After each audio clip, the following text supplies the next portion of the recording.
Hi, Mathieu. Hey, Matthew. Nice meeting you. Nice meeting you. Nice meeting you. Thomas, nice to meet you.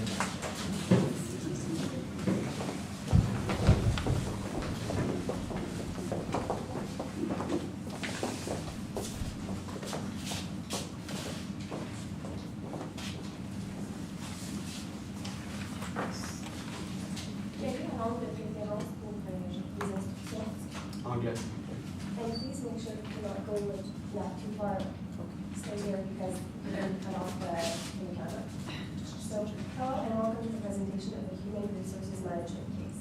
I'll be reading the instructions for the presentation and then let the judges introduce themselves. You'll have 20 minutes to present your solution to the judges. Your time will start as soon as you start your presentation. I will show you the remaining time using the cards when you have 10 minutes, 5 minutes, 2 minutes, and 30 seconds left. I will show the last 10 seconds on my phone. If anyone on the team continues to speak after the end of the count, points will be removed. The jury will have a 5-minute question period to clarify certain elements of your presentation. Please note that during the question period, if a team member is speaking when the time is up, he is allowed to finish his sentence. I will now let the judges introduce themselves, and then you may begin. Good luck. Hi, Isabel Paris, Human Resources Consultant at Altifica. Hi, I'm Ronnie Bernacci. I'm a partner at Altifica and consultant. Hi, Annick Parent-Lamarche, Professor of Human Resource Management here. Hi, Yves Lacroix, President and CEO of Fab 3R and shareholder.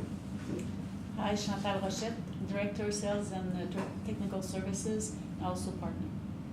Hi, Erika Dion. I'm Senior Advisor, Organizational Development at ArcelorMittal for Mines Canada.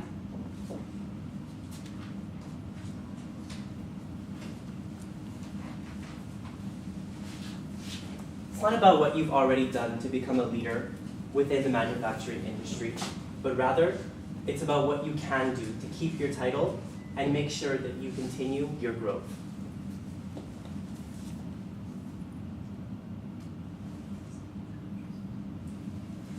Good morning. My name is Thomas. This is Mathieu, and this is my colleague Adriana. And we're here today on behalf of Gray Consulting, because nothing in life is ever black or white. So let's touch a little bit deeper on why you called us in here today. Our mandate is to provide you with strategies to improve employee performance. And we're going to do this mainly by looking at 3 main key considerations. The first one being support for your employees. The next, how you are going to engage your employees. And finally, why it's important to understand your employees. So, what are the 3 main questions that you ask us during this presentation? Well, the first one being, what solution will we offer Fab 3R to improve with respect to the productivity index? The second one being, which solution will you offer with respect to better reaching the targets for the quality of the products delivered? And finally, what strategies will you employ to optimize Fab 3R performance management? And we did that, but first we need to understand the barriers that help those questions. So for the first question, we need to properly understand that employee training and the way you support them is essential because it has a high impact on productivity. Second of all, you need to engage your employees to make sure that they give their all when they are working on your products to make sure that your products can have a high standard of quality. And finally, that you need to understand the difference in between departments and where they come from in terms of performance to make sure you can optimize it. So, first, how are you supporting your employees? We first ask ourselves, what is slowing down production? Where does that discrepancy from your target to your actually budgeted hours of production come from? Well, you just hired 20 new employees. Even though those employees are very productive, we can see that there is a disparity in between performance level from younger employees to older employees. You tackle that with the buddy system, but is that enough? Can you do something else to make sure that those new employees feel confident to do their job every single day. Also, you observe that during the night shifts, those employees have less supervision.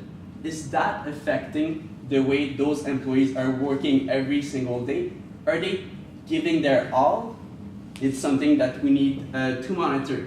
And finally, from the receiving of a contract to your employees actually producing the pieces, there is a long time frame. Those employees need to properly understand their task before they can start working, but is there a way to reduce that time frame? Can you put strategies in place to make sure that your employees can understand what they have to do quicker? All of that result in careless mistakes from your employees and less productive workers. So those are things you need to make sure you can change by supporting employees. So the key takeaway here is that you need to have small time frame incentive and goals to make sure that your employees are supported throughout their week, and also that they have the necessary training in place to make sure that they feel confident doing their jobs. Second on the agenda, how are employees engaged? Are they not engaged? Can we see a difference in between their job and their needs? Are you answering what they want to do every single day?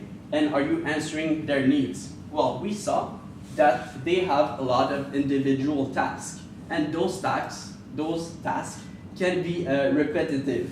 Is there a way to make sure that how they value working in relationship with each other can be utilized to make sure that those tasks seems less boring? Also, are your employees' needs different from department and department, from one department to the other? And can we see, are you tackling those different departmental needs accordingly?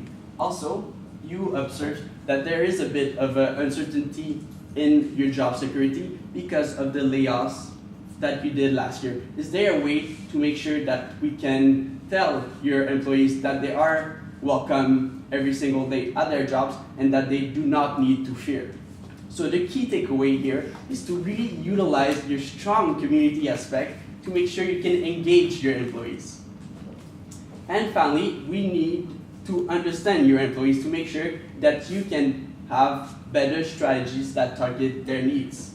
And how we can do that? It's by finding the answers to those following questions. So why do the senior employees in fabrication prefer night shift? What is the answer to that question? Why of all the employees that are performing extremely well receive the same training? Do we have the answer to that question? Is there a difference in productivity from one department to the other? Why is that? And finally, which department has the highest quality standard and why? So all of those questions, you already have the answers to them. You just need a tool or a framework to make sure that you can get those answers easily. So, just to recap, the key takeaways from our analysis have been that you need to really support your employees, that you need to utilize your strong community aspect to engage your employees, and finally, that you have the opportunity to use a tool or a framework to find the answers to those specified questions. So now let's have a look at what happens if the machine stopped working. Well, unfortunately, if that's the case, you will end up in a vicious circle, and that's exactly why you need to act now before it's too late. So, if you don't change your current practices, your employees will inevitably become a lot less productive, and that's going to have a direct impact on the quality of your products. In turn, they're going to end up suffering, which is going to make it longer to actually deliver your products to your client, which are your end users. And in the end, if these clients are dissatisfied with you, if they've waited too long for that product, well, they're just going to end up choosing your competition and they're going to go elsewhere. So, fear no further, we're here today and we've actually come up with the FAB recommendation for your company. We're going to use our FAB recommendation to fabricate a fabulous work environment and make sure that your workers don't want to go anywhere else. The first pillar of this is to focus on restructuring your existing training program. Next, we're going to look at how we can access your employees' deep potential. And finally, we want to build for the future and make sure that this is a plan that actually is proven to work in the years to come. So what are we going to do to make sure that your employees stay FAB? Well, to start off, we're going to implement the first phase, which is fabricate. This phase will take 0 to 6 months just because there is a lot involved and there's certain training practices that we want to implement. So we just want to make sure that we give it the right amount of time. So what problems will be solved by implementing this process? Well, first off, right now, there's a lot of careless mistakes that are being done when your employees are at work. And why is that? Secondly, there's a stress to deliver. So employees feel very stressed and they feel that there's a lot of pressure on them to deliver products in certain departments. And lastly, there's a lack of experience. So the lack of experience actually ties in with why there are careless mistakes. Employees aren't sure what their direct tasks are, and maybe they don't really know how to do them properly. So the two actually tie in together. So for the onboarding, well, when new employees enter your workforce, this will actually apply to them.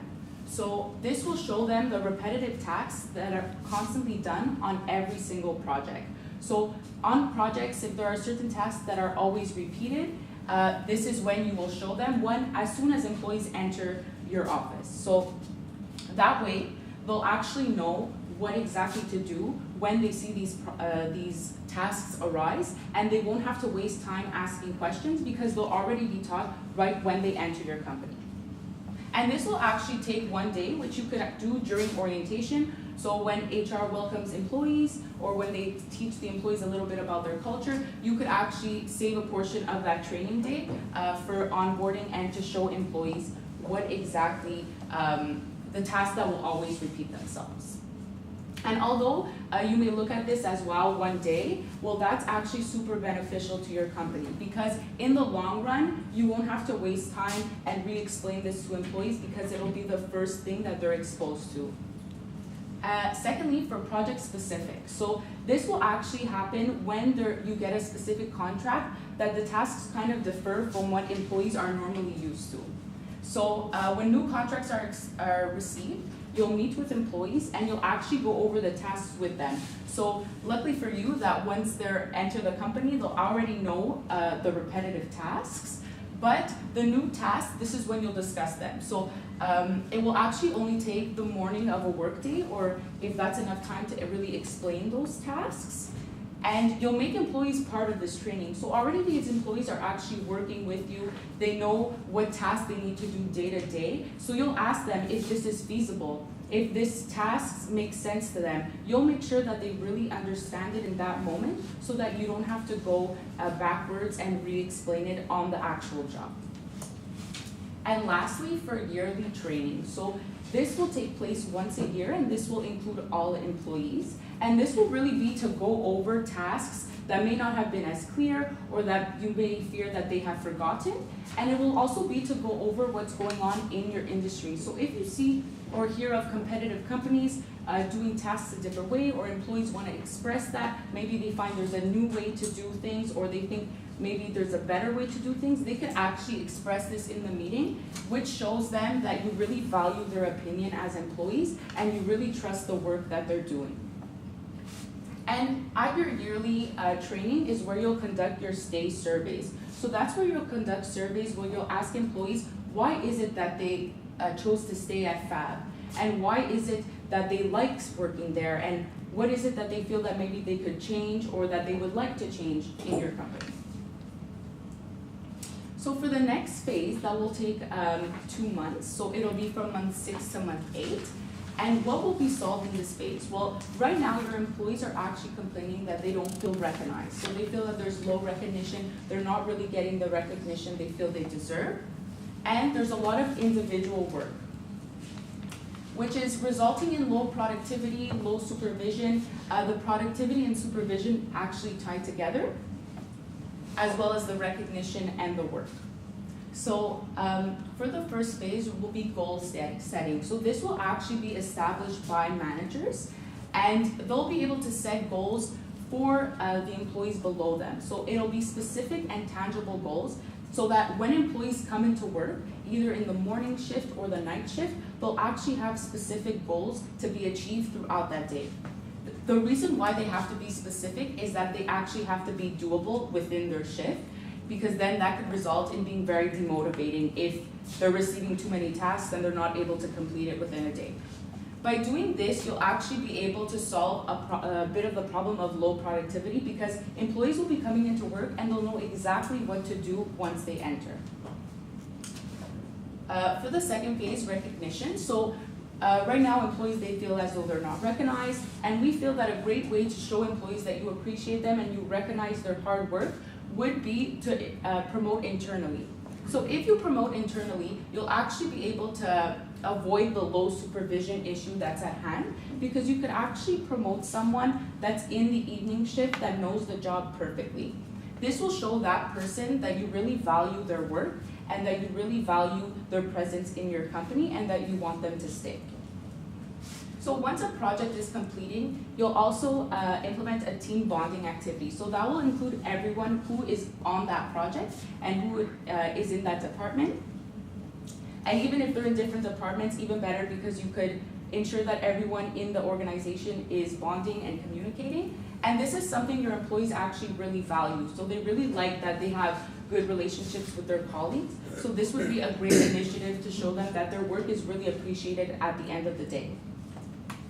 And lastly, pulse surveys. So this will be done by upper management, and it will be questions relating to the employee's happiness at work. So it'll be completely anonymous, and you could actually install either an iPad or paper in the cafeteria, and you'll be able to ask questions such as what employees enjoy at work, what are they liking, how is their relationship with others. And for lastly, the build phase. So what will we do with all the data that's being collected? So right now, as I said, we're doing pulse surveys and other surveys. So it's really important that management meets with seniors and finds out why they're choosing that evening shift. Why are they constantly choosing that shift? And maybe there's a preference about it, but that will be done by upper management. And lastly, to meet with supervisors. So this is essential because management will actually be able to discuss commonalities or any concerns that arise after they look at the data and after they look at what's collected from the surveys. And lastly, for key performance indicators. So first off, we'll decrease turnover by 5%, which is what we believe with our tactics. Secondly, we want to increase employee engagement by 30%. And we want to increase productivity by 5%. And lastly, we want to increase happiness by 100% in your company. So how much is it all going to cost? Well, we budgeted a total amount of $54,000. And in life, not everything that can be counted counts, and not everything that counts can be counted. So that's why it's really important that you invest within your company those amounts to make sure that you can lower your productivity, increase your product qualities, and make sure you have tangible tactics in place to make your workforce more happy. So, like Adriana said, that $54,000 is broken down into all of the different tactics. From the onboarding, that's more of the 20 new hires that you just hired last year. We want to check if their onboarding was done properly. So you're going to ask them if they feel confident doing their job with their body, without their body, and just to make sure they have the necessary skills to do their job well. If they do not, we budgeted a small amount to rework that training and make sure they are on par with others. From the project-specific training, those are when you get new contracts that your employees are not very aware. Make sure they have the necessary skills and the support from FAB's management to make sure they feel confident with the new task and that it doesn't become dreadful to come at work every morning because they work on a project that they don't feel confident about. Also, for the yearly training, those are the big training where you make sure all your employees are aligned with your strategic and tactical goals for the future. The setting goals, those are when you make sure that every single day your employees know what they can do and that your managers are gonna do it. The rest, we can go more in depth during Q&A. So as with every new recommendation, every new implementation, whenever you cause some sort of change in a company, you always have risks. But don't fear, we've come up with a few mitigations once again to tackle those risks. Each risk that we've come up with actually pertains to a certain part of our recommendation and our implementation, which we can also go over in the Q&A. So lastly, you guys called us here today because you had a problem with your employee retention, your employee morale, and that's exactly what we've done today through our FAB recommendation. So we use the FAB recommendation to fabricate fabulous work environment and make sure that we retain your current employees by focusing on restructuring the training program, accessing your employees' potential, and finally, in order to make sure that we build a very positive future. Thank you very much, and we open the floor for questions.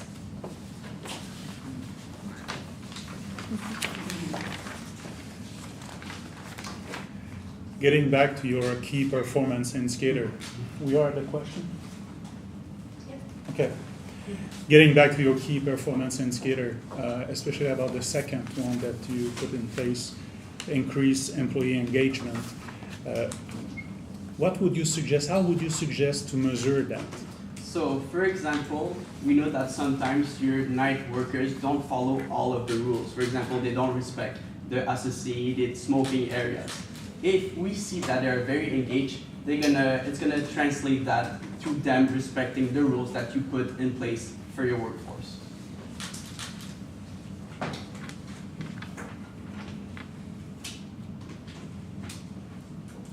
Surfing on the key indicator, why you have key indicator for turnover, employee engagement, and why you don't have a key indicator for productivity?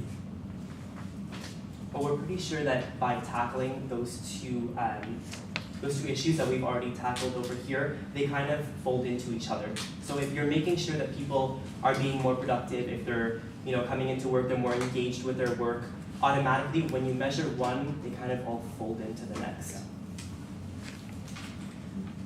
How would you recommend that we engage the union in making this plan happen? So for the union, it would be really essential for you to actually sit with them and discuss. So sit with the shop steward, sit with the representatives of the union, and really discuss what you plan on implementing and get their input on that, because that's essential for your company as a whole.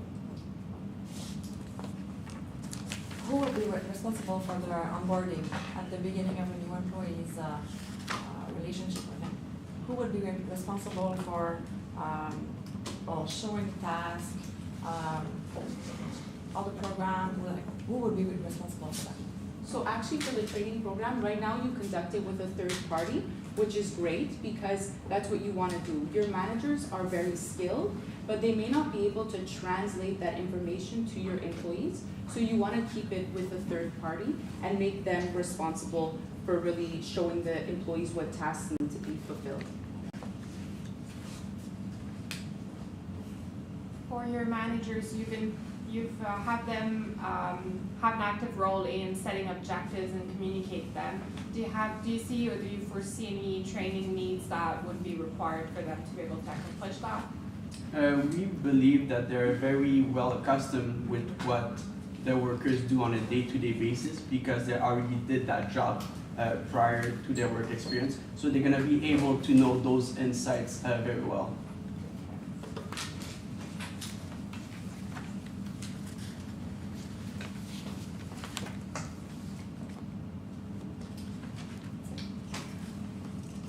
I'd like you to talk a little bit more about how we improve quality issues that we've been discussing together. So I'd like to hear a little more about what to put in place to improve that specific aspect, because it's costing a lot every year. So what would you suggest? In terms of the quality about the actual products that you're Correct. setting up? Okay, so Again, it's all going to tie back into training, because right now we see that we have a lot of days where employees are uncertain. A lot of times when they actually start a project, they might get to a certain point in the project where they reach a roadblock. And once again, that will all be mitigated through the proper training techniques. Because by implementing the project training at the beginning of the product, you'll actually be able to set out exactly what each individual needs to do throughout that process going forward. So if they do have any sort of ambiguity, they can obviously take that up with their managers in the future, but we're really hoping that it'll be solved at the beginning.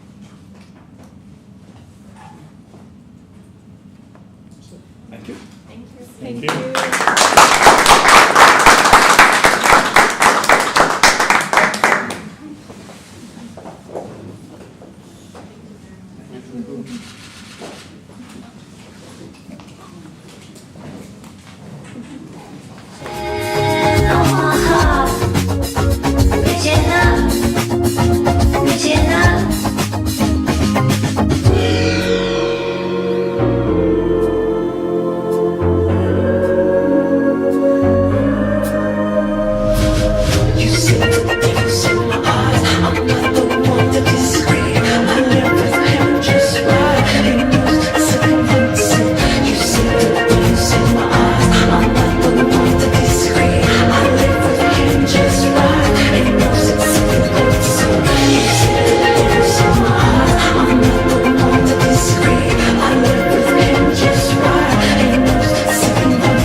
Makes the more